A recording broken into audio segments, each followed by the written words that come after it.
Hey, welcome everyone to Real Guitar Live. I'm Thomas Michaud. You knew that. Today I'm going to deliver on my promise to give a demo of the looper. So I'd be glad to answer all your questions afterwards. Let's do this.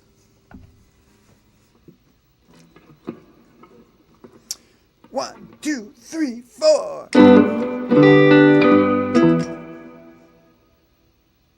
That was erasing what I did before. 1, 2, 3, 4.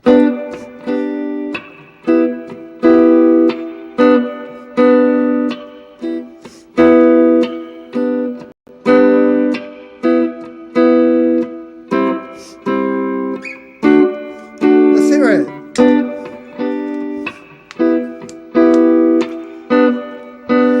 So I've just recorded a little rhythm guitar and I can jam over that.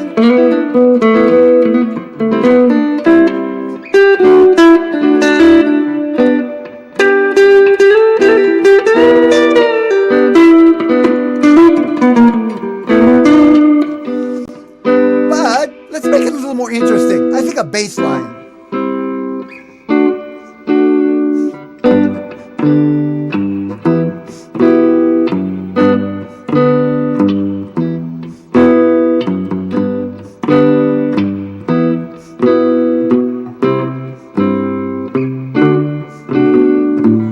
See what we got.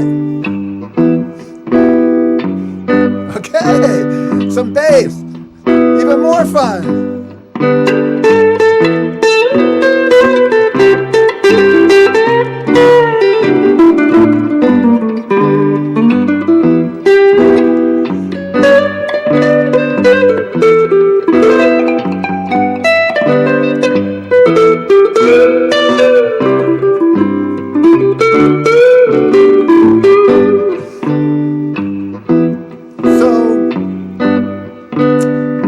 Stop there and jam, like that's what I like to do. But let's say I want to add a little lick to that.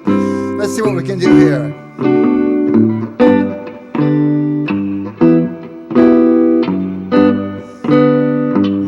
Gotta catch it right at the right time.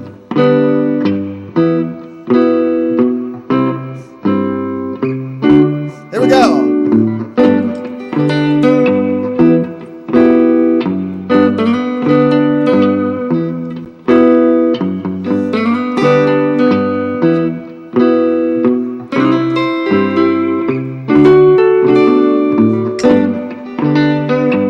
There we go.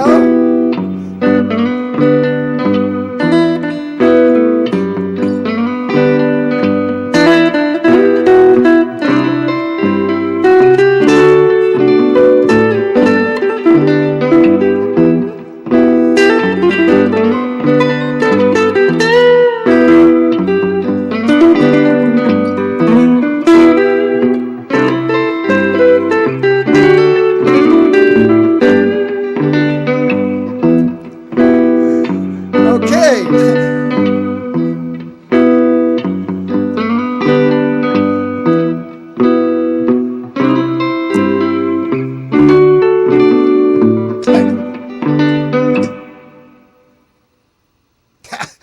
Just erased everything. Okay, there's my looper demo. A lot of times I'll just play something as simple as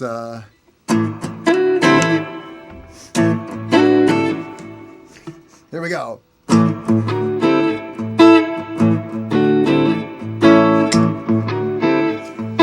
And then jam.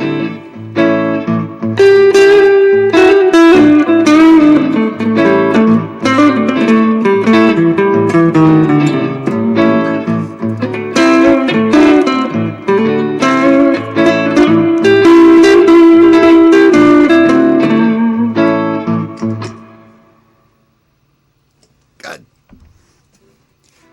But I thought I'd show you a little more of the layering that you can do, which is really a lot of fun and just so immediate gratification. I enjoy recording on my 4-track, on the computer, unlimited tracks now, but there's always this, it takes so much time to, first of all, set it up and then remember the buttons to press, and I lose momentum by the time I get through all the technology stuff. The looper is just right there. Now, to be clear, it does take a little getting up and running, and that's partly why I actually had this looper in my closet for years. I tried it briefly and I said, oh, I didn't quite get it.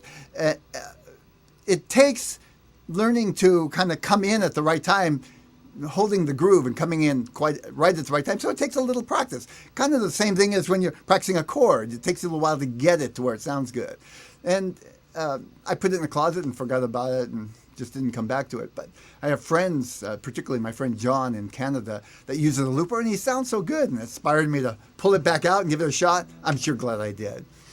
Any questions about the looper before I go on to the next questions? By the way, this is mostly a question and answer session for anybody that's new. I'm going to be answering questions that were pre-submitted and then questions that are submitted live here on the chat. Please give me the word question in front of the question. That's the only way I can really separate it out from all the comments. And then at the end, I'm going to do a drawing. This is the monthly drawing for Real Guitar Success students who have completed the, in this case, January practice sessions. These are one practice session each day. They just spend 10 minutes a day on the session. Check it off. At the end of the month, I give away a $50 Amazon gift card for all those, everyone who is entered in the drawing who has completed the 20 sessions for the month. So, I'll take a quick look, see if there's any questions about the looper, and then I'll go on. I don't see anything yet.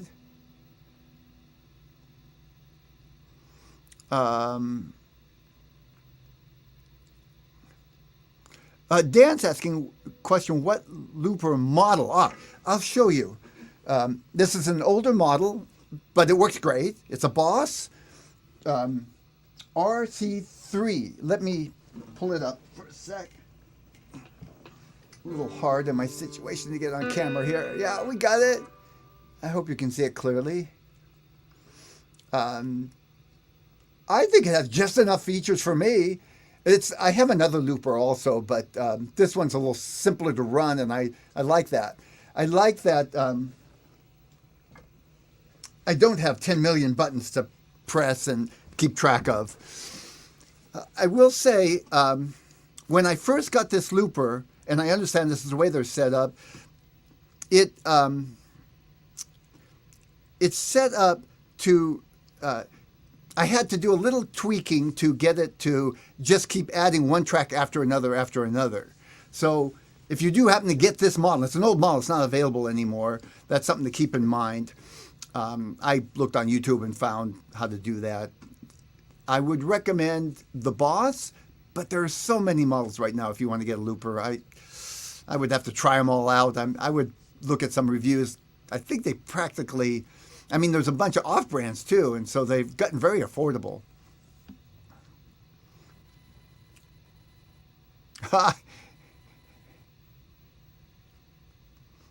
Okay.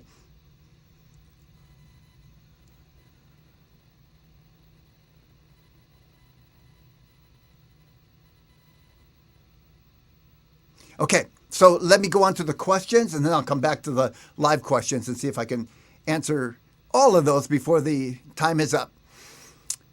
My first question is, it's from Shulamit, isn't the fifth chord in the key of A minor and E minor, not E major? She was actually looking at a lesson, and I talked about the fifth, and it was an A minor key, and I showed the fifth as an E major chord. This is a great question. I really want to include this today.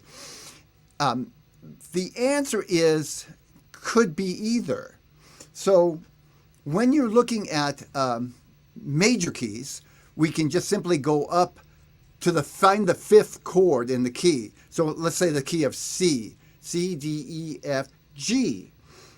Just count up 5. I often use my fingers. That's very clear. C, D, E, F, G. That's the fifth chord, G major. The fifth is always major. Now, with a minor key, the one chord is A minor, and you count up 1, 2, 3, 4, 5. If you take the notes right from the scale and make a 5 chord, it's going to be E minor. But years ago, some in the era of Bach, that kind of thing, people figured out that the E minor doesn't do a good job of what the fifth is supposed to do. It's meant to be a chord that kind of pushes you back to the one chord. It gives a certain amount of tension, and you want to resolve it. So for an example, let me turn it down a little bit. I'll show my guitar just so you can see what I'm doing. Let's take the key of A.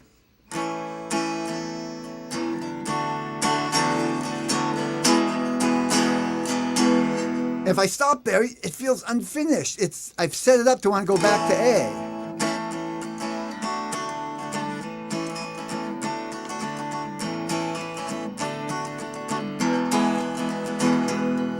Can you feel that? It wants to go.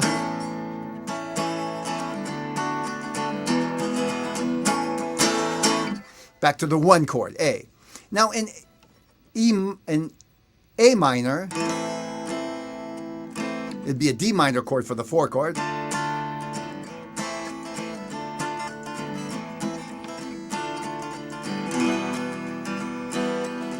Doesn't have that same pull to go back to A minor. So, tradition has it that they started substituting or borrowing from the major key the E major. That's one way to look at it. They borrowed from the major key to go back to A minor to give it a more powerful chord progression. Listen. You've heard that a lot of times, so it sounds normal. You can, and some songs do this, we'll go to the 5 chord in the minor key and then go back. That's very soft, so it doesn't have that same drive, but that's what they want for that particular song. But much more common to substitute the chord that would be the 5 chord in the major key. A minor, that would be E major. If you're playing in the key of C minor, it would actually be a G minor if you just took the natural notes that and made the chord for the 5 chord. But it's often common to substitute the G major. Now, I'm going to take that one step further. To make it even stronger pull, we can change that 5 chord to what we call a 7th chord. In other words, in the key of A, that would be E7.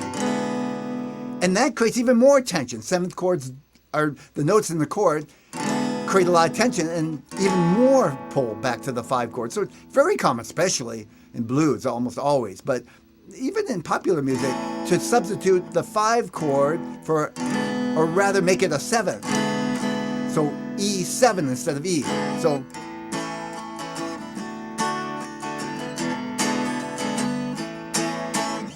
even stronger, pushes the progression forward. Same thing happens in the minor key.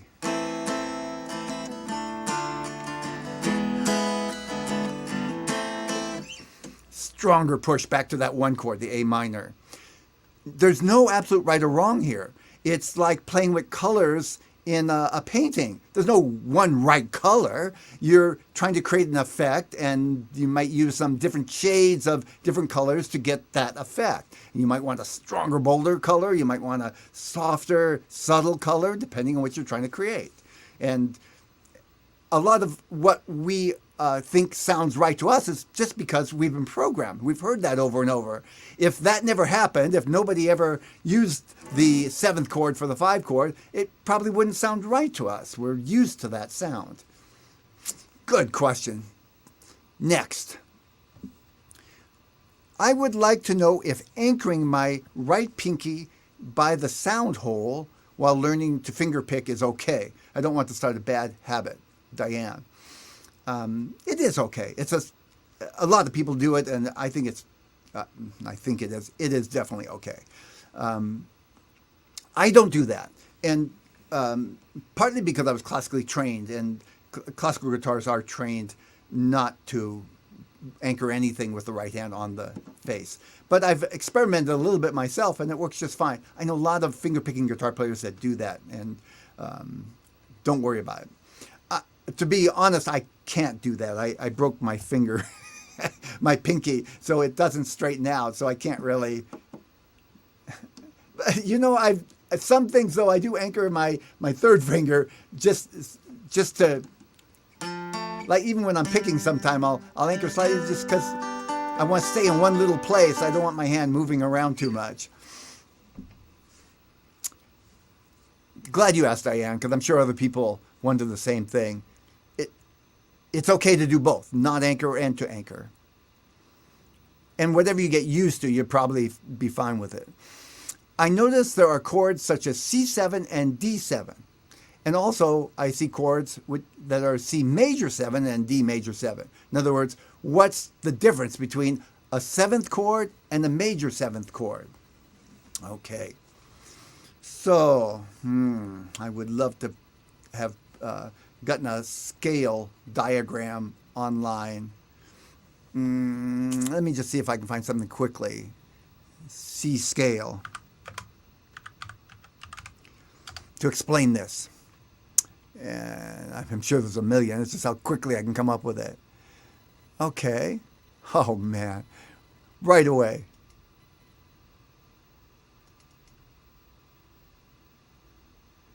And of course, it's on a piano lesson site. Okay. So I'm going to do this. I want to show this scale right quick. Unfortunately, the site has tons of ads, but we'll work with it.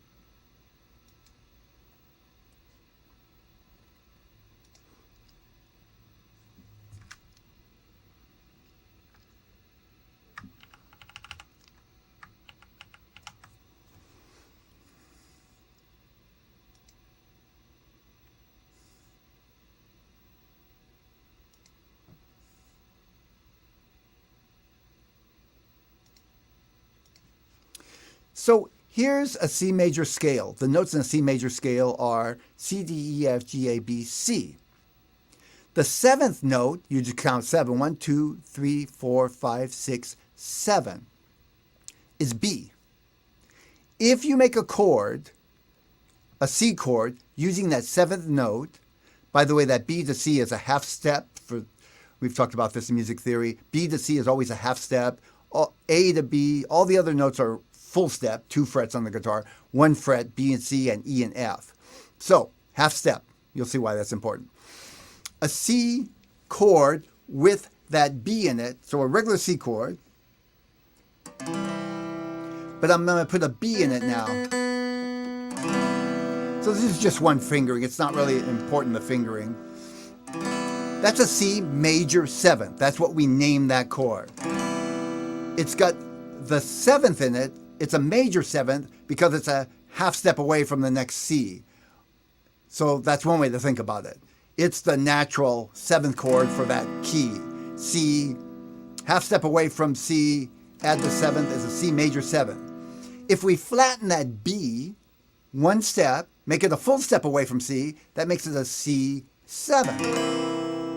Another name for that is C dominant 7, because that's the chord that fits that 5 chord position in a key. So in the key of F, if I wanted a 5 chord, I could play the C, F, G, A, B, C, right? 5 chord. But if I wanted a strong C 5 position to go back to 1, I'd make it a C7. I wouldn't make it a C major 7.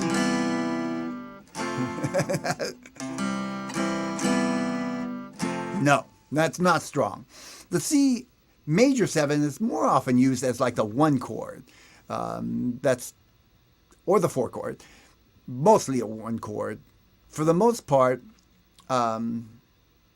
any 5 chord, you wouldn't want to use a major 7th. There we go. Next question. So everything else is the same. Major 7, 7, it's just that 7th note. It's either a minor 7th is what we call that interval from C to B flat is a minor 7th, and if it's the major, it's the B note, it'd be C to B, that's a major 7th. It's the number of intervals, either looking at it going up from C or back down. Back down is easy for me to see, a half step or a whole step. I want to play chords anywhere on the fretboard. Where should I start? This is Dan. It does depend on your level when you ask that question. It is best, I've found, with students.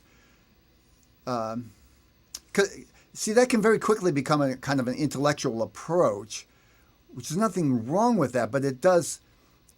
You're often in a position where you understand more than you can actually do, and it can be very frustrating.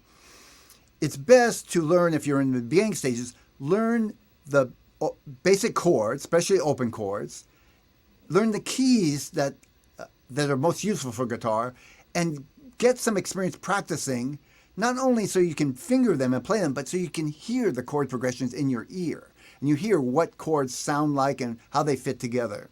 That's part of that whole process of playing progressions, songs, exercises. Is you're training your ear as well as your fingers. And that's often underestimated, so to speak. Or I know I didn't see the value in that when I first started. I just wanted to play a song. Then, probably the next thing beyond that, when you don't have to wait to learn one. It's not that hard fixed, but you should get some experience there, playing at least the 5 major keys for guitar: C, A, G, E, D are the 5 keys. I thought of the word cage, C, A, G, E, D, caged. Then start memorizing the notes on the fretboard, up and down the fretboard. And again, it's going to be overlapping. This is not start one, stop the other. And there's a course in Real Guitar Success for that, and I highly recommend it, Dan. You're in Real Guitar Success. I'll put a link to it in the show notes. I can't remember what it's called, but it's something to do with learning the notes on the fretboard. And I give you a whole series of, this is not just here's the notes, a whole series of exercises and ways to remember them that are much easier than just rote memory. We'll start with the bass notes, and then how to find the notes from the bass notes, and then little patterns to start seeing, and then ways to practice it. It's a very, the course encompasses both practical understanding as well as putting it into practice, so that you start remembering where the notes are on the keyboard, on the fretboard. Then, and again, not a hard start one, do the other. I would start practicing. This is, I call it a caged exercise, practicing the same chord in different places up and down the key. I did this demo recently where I played C in different places. Well, that's this position.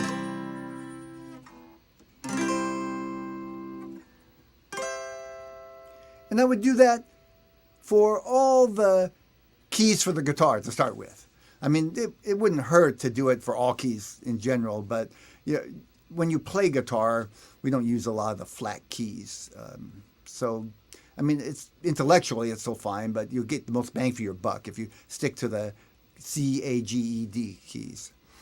So I would start A and do the same thing, go all the way up, and so on, up and down the fret. Start with one till you can do it, and then add the next and the next. Don't just try and do all starting from the beginning. And I'll stop there, because that would take probably years to get good at it. It depends on of course, how much you practice and your natural abilities, but a lot has to do with how much you practice. So anything beyond that, though, I think it wouldn't do you much good right now. Next, I love country music. Yes, okay, I said that. I'll put the link in the show notes to the course. Next question, Carl, I love country music. I wonder if there is any possibility of you putting together instruction videos on country style playing and some more country songs. Possible. That's not my forte. I play in a rock country band for a while, but it's not my forte. I don't know a lot of country songs. I wasn't brought up with that style of music. I've come to appreciate it mostly from playing in that band. But I certainly will add some. One thing I really like about country music is it's easy for me to teach chord progressions because they use very common straight ahead chord progressions for the most part. It's very good for teaching. And I'd love some recommendations on what you think are very popular country songs. It doesn't help me much if it's just one you like and not many people know, because I need to make stuff that, other people are going to use. But if you could give me some suggestions of country songs that you know are popular, that would help me out. I could listen to them on YouTube and make some decisions about which ones to add. Good. So I'm going to go on to the questions now on the right-hand side. And I'm looking for the word question because that's the only way my eyes can sort out all the comments from question. R. Campbell, please give us some advice on how hard to press the strings. I'm developing bad habit of pressing too hard, and I need to figure out how to break the habit. You're not alone. As a matter of fact, it's something I have to go back and review myself from time to time. This is a common thing. Here's a way that I work with it. Let me go to my guitar. I will periodically start my practice sessions with just playing a simple exercise. This is what I often recommend to beginners. This is the most common one people start with. It's just going up one fret at a time across the neck. It's a simple exercise. So I'm picking something that I've memorized. I don't have to think about where to put my fingers. And now I'm paying attention to how hard it takes to make a sound. Now I'm lightening up, dead, a little harder, a little buzzing, I want a little harder. I got it. I'm gonna lighten up a little. I'm just spending usually about 3 or 4 seconds. Now that's how hard I need to press to get the sound. I'm looking, I got good technique, close to the fret, right? Far back from the fret, you have to press harder. Now I'm going down to the next note, same thing. I'll spend 3 or 4 seconds. That's buzzing. There, I got it. Lighten up a little, buzz, got it. So it goes faster when I'm not talking. There it is. I got to hear where it buzzes to know how hard I need to press. Now what I'm doing is I'm training the between my ear and my finger what it takes pressure-wise. And I'll do that for a period of time. For me, that might be 5 minutes for so many days, and then I'll let it go and just let that filter into my playing. So that's a way to kind of train your ear and your fingers to connect on just how hard you need to press. It is a habit, and that was a good way to put it. You got to keep doing that long enough to kind of break the habit, and then when it starts creeping in, do it again, off and on. You don't want to do this every practice session forever. You don't need to. But when you need it, it's a good tool to use. Any exercise will work. Just pick one that's easy and that you can concentrate on that aspect, not on where to put your finger and other aspects. Next question.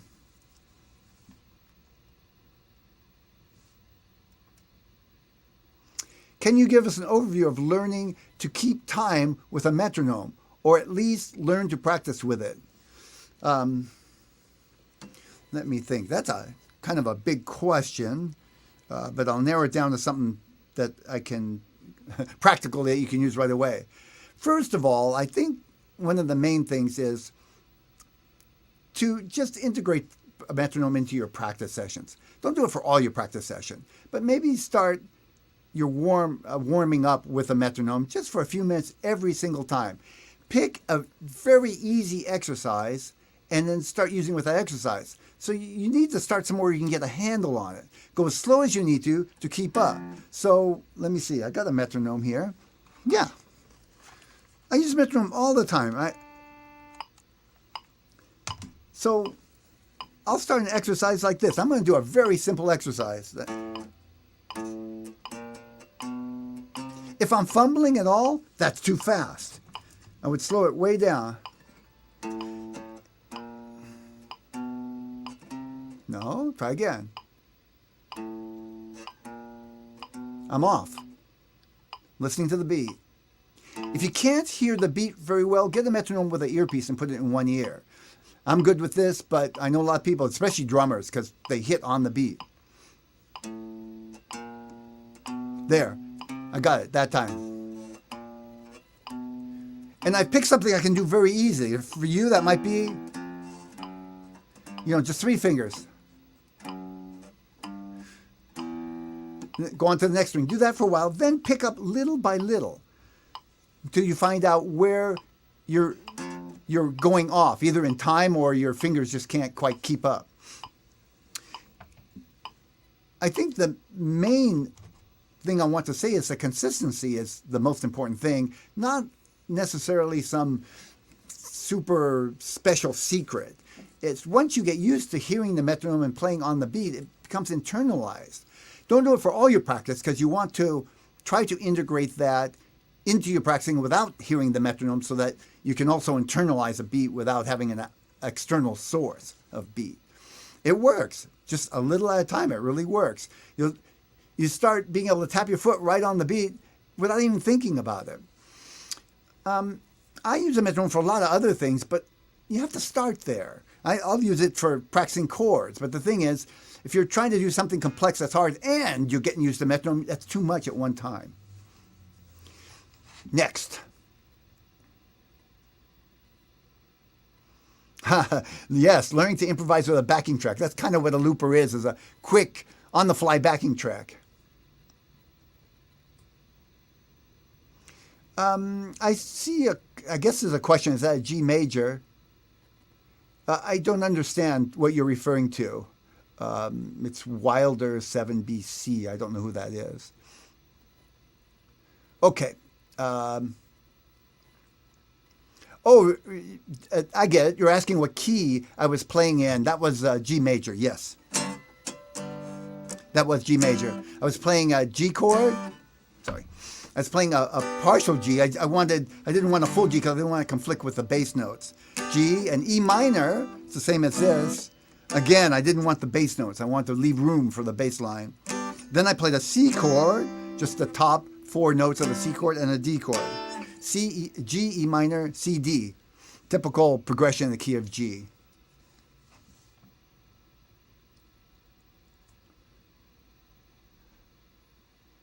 What Gretsch guitar model? I don't know. You know what? I'll find out and put that in the show notes. Thanks for asking, Dan. Welcome back to California, Michael. Add 9. Oh, regarding chords, add 9. Oh, that's a good question, David. I realize they are additional notes added to a chord, but can you offer a brief explanation? Yes. So I just talked about a C7 and a C major 7. Finger is not important. Just wanted you to hear that.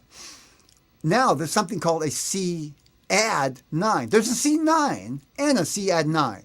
The difference is a C9 is basically a C7 chord with the 9 added, the 9 note.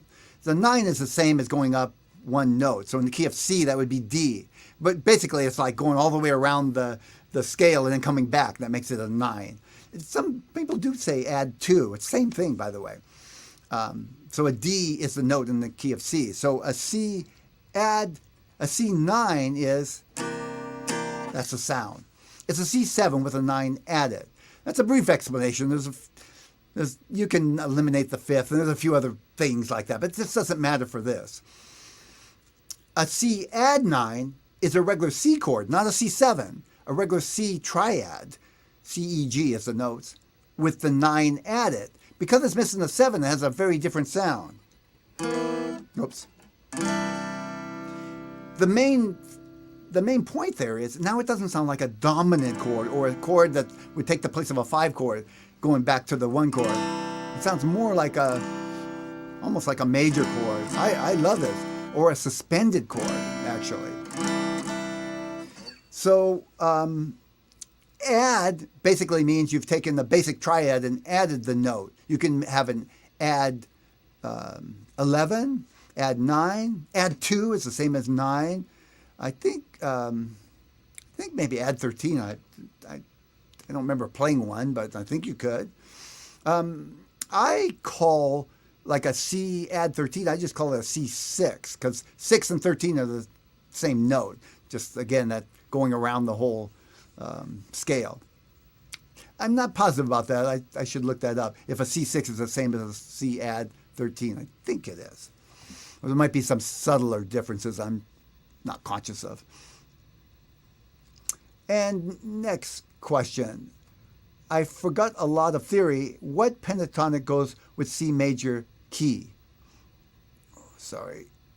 I can't quite read the rest of the question. There it is. Okay, I was mostly playing out of the G major pentatonic scale. So there's minor and major pentatonic. The first position is, I was up and down the neck, but the first position is...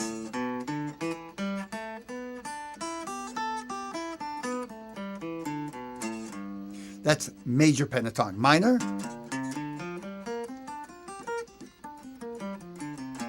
When I'm jamming, sometimes I'll go between one and the other. Creates a little different effect, different sound. I wanted to keep it simpler for this demonstration. Okay, metronome in my way.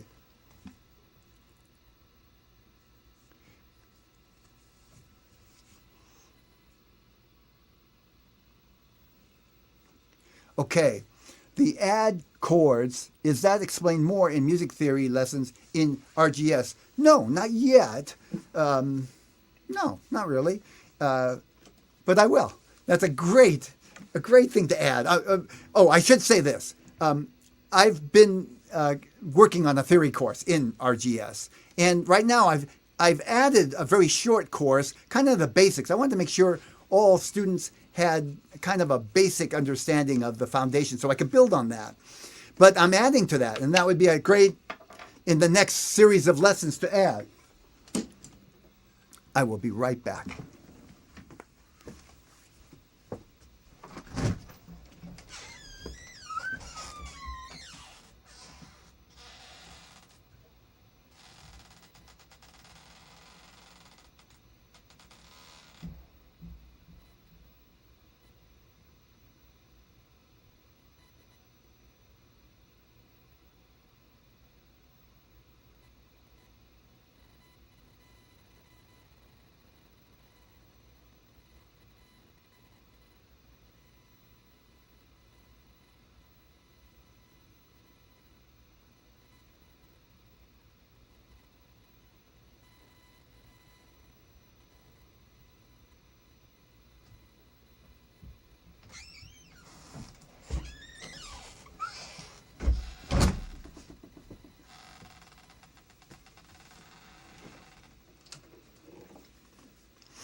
Thanks for waiting.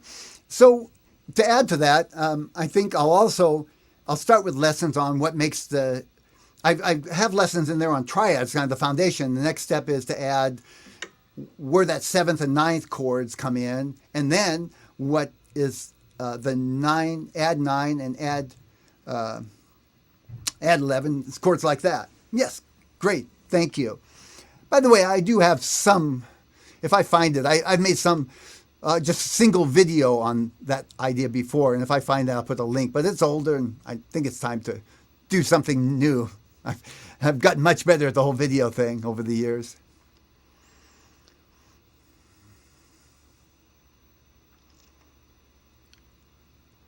Okay, looking for the word question.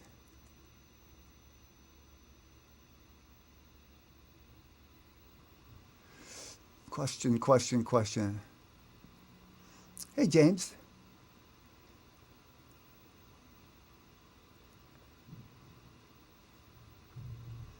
I see question, but no question after it. Peter, if you have a question, I'd love to answer it. Question. So great. Thanks. I do understand more than I can do. Yes, Dan. This is an adult thing, by the way. This is very common. We are, as adults, used to using our intellect to get us where we've gotten to this place in time. School, everything, work. And I learned somewhat the hard way, partly by dance lessons. This is really where it drove home, that there's a different kind of learning with music, dance, art too. But it's not the same as just using intellect. And it's kind of hard to break out of. I get this all the time with students. They want to understand more than they can actually do, and it ends up being kind of a roadblock, actually. I found, especially with dancing, it's better to just practice it and get it in your body and kind of make sense out of it a little at a time. Maybe let the intellect trail a little bit rather than leading with understanding first. Question. Here we are, Peter. I've been practicing on a friend's guitar for a while. I'm still a beginner, but I hope to play for a long time. Good. Do you have advice? Can't read the rest. There it is. Do you have advice buying a high-end guitar like Martin? If you're brand new, my main advice is always to buy a little better guitar than where you're at. Now, I know that's hard to discern. Sometimes it helps to talk to people in guitar stores, keeping in mind they're salespeople. But I used to always buy a guitar I used to get a guitar that was a little under where I was at. And I've learned over the years, both from teaching and my own experience, better to get the guitar that you have to build into. Now, I wouldn't jump 10 steps. I wouldn't jump from not being able to play and go out and buy a $3,000 Martin. If somebody gives you one, great, go for it. I had something like that happen when I was younger. I'll tell that story sometime. Somebody gave me a good guitar, and I didn't want it. I was stuck with my old guitar. I mean, I was attached to my old guitar. I did change my mind, by the way. And by the way, even Martin has different levels. So you can buy a $500 Martin. And that might be, if you can afford it, depending, where you're at financially, I think that's a good step up. Probably when you're in the beginning stages, a $400 guitar is a good guitar for you to work into when you're a brand new beginner. I used to think it was the $100 or $59 guitar. No, get something a little better than that if you can afford it. If you can't, get what you can and work it. Practicing is what's really going to make the difference more than how good your guitar is. But it really helps both to inspire you and to get the right feedback. You see, a guitar that doesn't quite work right or doesn't sound right, you might be doing it right and it doesn't sound good. You don't know. If you get a guitar that does sound good and you play it wrong, you know it's you. You need to work on it. And you play it right and it sounds good, now you know you're doing it right. I hope some other people will chime in on your experience with getting a guitar. Everybody's a little different. That's my 2 cents.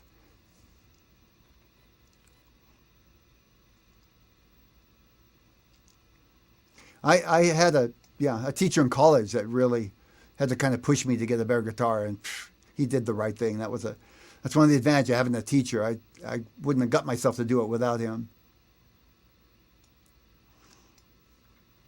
Question, I recently watched your program on slash chords. Can you explain a little? So slash chords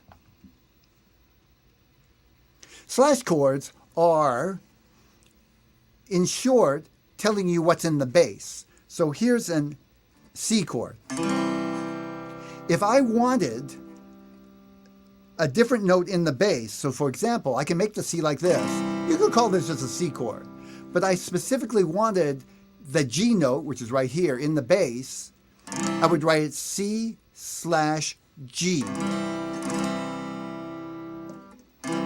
Now here's the F chord. I want a sound that's different than just a straight ahead F. I want an F/G. Sounds kind of suspended, huh? So the slash is telling you what to put in the bass. And it could be a normal part of the chord, just not what you'd normally put in the bass, or not know to put in the bass. Usually not the root note. If it's a root note, we don't put C/C. We don't do that. It's only if it's something different than the root. C/E is a chord, C/G. And then you could put notes that aren't necessarily in the chord that gives you a whole different effect. Like in this case, gives you that kind of, we can call this a C add 9 actually, but C/G is actually more descriptive. It gets you there faster. If you just say F add 9, you wouldn't know to put that G in the bass. That's a 9 in the chord.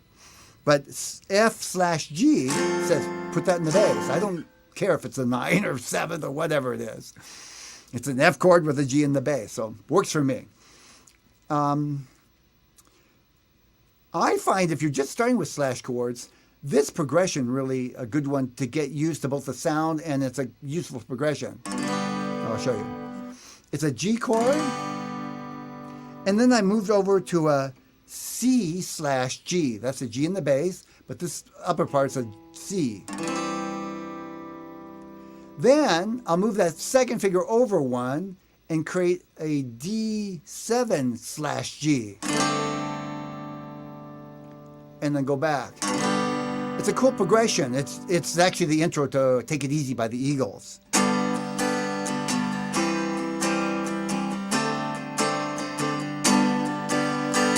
But without that rhythm, it's a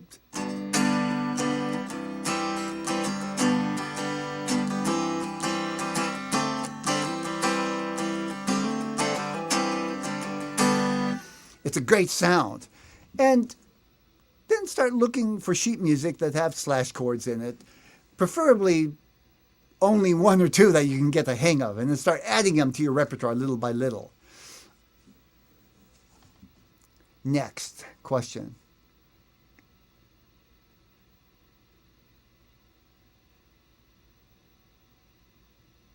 After 30 years of music theory, my theory is now lacking. Yes. I hear that from a lot of the guitar players. And again, if you've been playing for 30 years, you could probably just take a theory course and start adding it into your playing.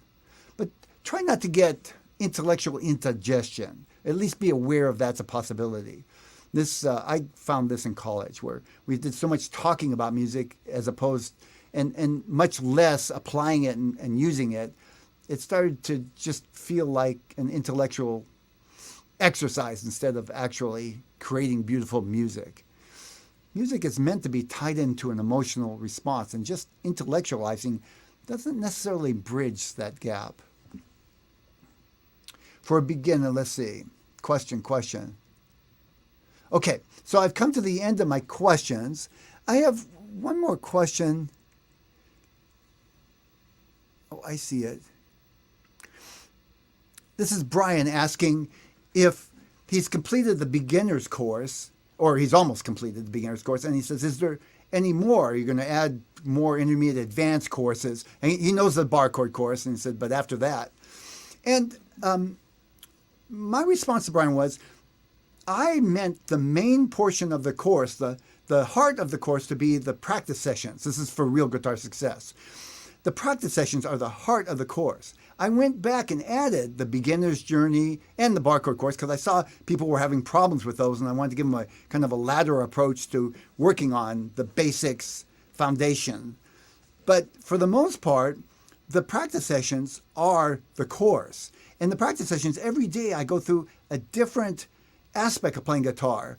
And they're in different levels, but it's meant to be like that. It's meant to challenge, some to be easy to feel success, some to be challenged. You can't even get them the first time around. And I give the student the option of saving it for later if they want to come back to it, or just saying, I don't want to deal with that right now, and just moving on. But I make a game out of it, so if you just spend 10 minutes, check it off each day, by the end of the month, you'll checked off all 20 sessions. Again, decide if you want to save it for later or not. And then I throw you in a drawing just to make it fun, give a little incentive. So all the other courses are in addition to that, and they're good for review and if you're a brand new beginner to get a basic foundation, because I'm using bar chords and some of the theory that I teach in the beginner's journey in the practice sessions.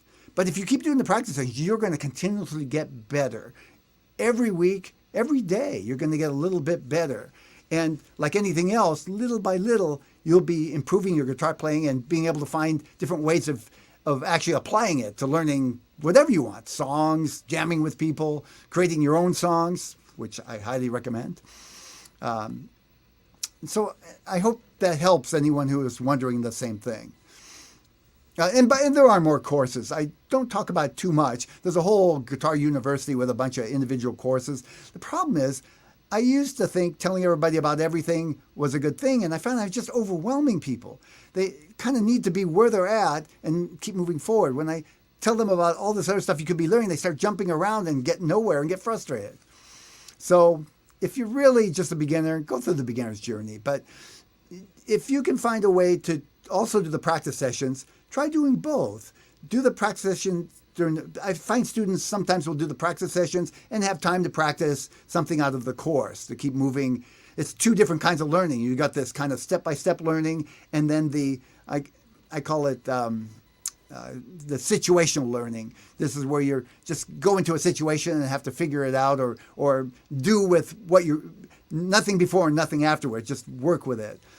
I really got this when I was learning to speak Spanish, actually. All the courses in the world couldn't help me actually talk fluently. I had to put myself in a situation where I was just using what I knew and fumbling even a little bit. And then little by little, I could actually converse.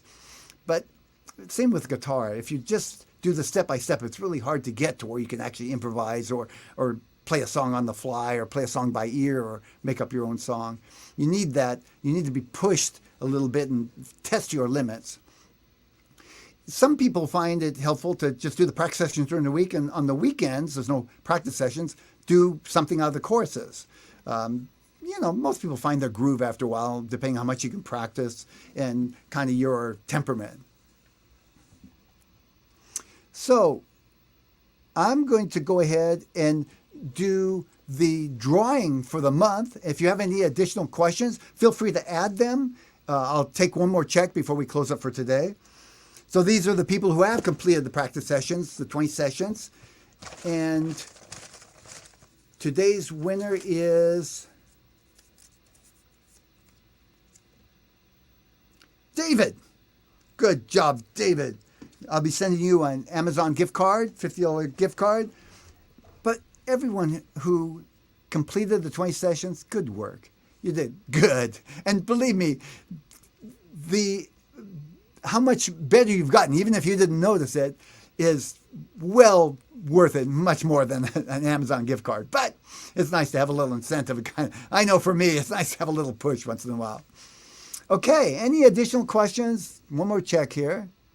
I don't see anything. Okay, so I'll be back again next month, first Thursday of each month. It's 12 noon here at California, but of course it's wherever you're at, it could be a different time zone. I look forward to seeing you again. Thanks for being here. And thanks for everybody who's watched this afterwards as a replay. I will post show notes. I'll put a timestamp so you can go to the specific questions, and I'll include some links that we talked about. Bye for now. Take care.